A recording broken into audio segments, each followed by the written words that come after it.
Linda McMahon is the Republican candidate for the Senate seat there. She's running against Chris Murphy. And Linda McMahon is one of the rare Republicans who have come out in favor of abortion rights. But she's still trying to have it both ways.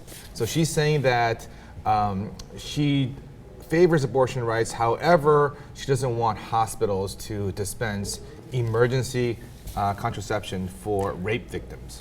Yeah. So let's go to the videotape and hear what she has to say. So, rape victim in a hospital, and it's a hospital that is run by a Catholic institution.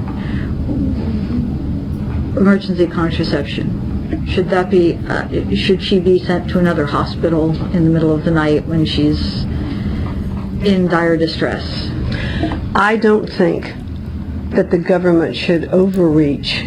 I mean, it's a separation of church and state in my view. And I think that a religious institution has the right to decide what its policies would be in that case. Mm-hmm. Yeah, and I respect that. I just wonder if that institution gets a majority of its money from the government, if it's mostly federally funded.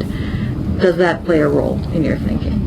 Well, I just think again that it is an issue of separation of church and state, and that institution should decide, what its role would be and what it is comfortable with doing in that instance. Mm-hmm.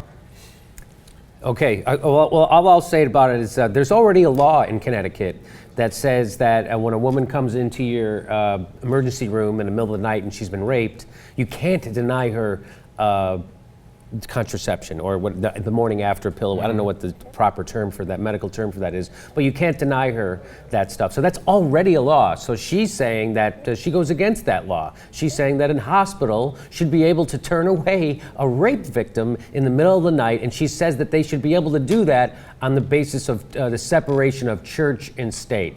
You know what? You're not holding mass in the emergency room.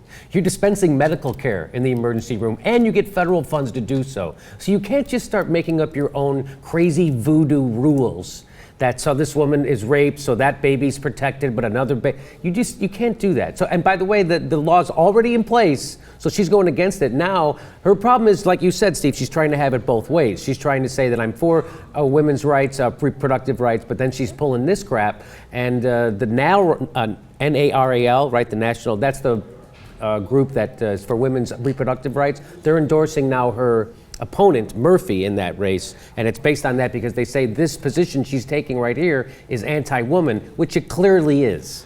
I mean, you're absolutely right, Jimmy. I mean, what she's saying there is absolute crap. Hiding behind the skirt of religion to discriminate and oppress women is just ridiculous. What if it was 1977 and it was a Mormon church, or rather a Mormon hospital, and they said, we're not gonna help black people. It's against our religion. Mm-hmm. Is she gonna really sit there and say, well, it's their right to freedom of religion from the government? No, she's not. That is.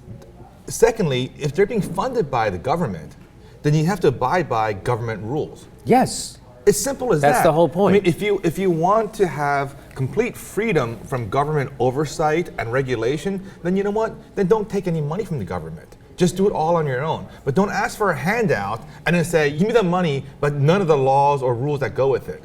That's ridiculous.